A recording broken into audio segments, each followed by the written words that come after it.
Shelley Jovel, that's me, singing 1 Corinthians 2, 9 through 10. Be inspired to share God's word in whatever creative way He gives you.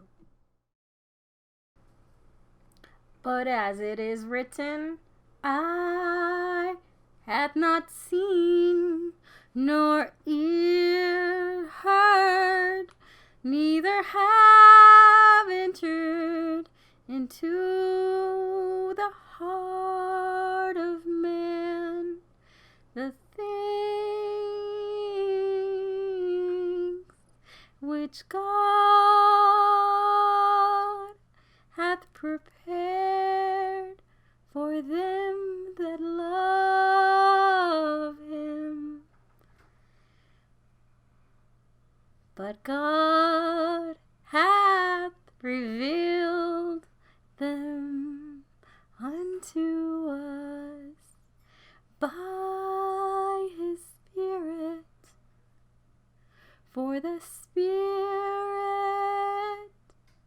searcheth all things, yea, the deep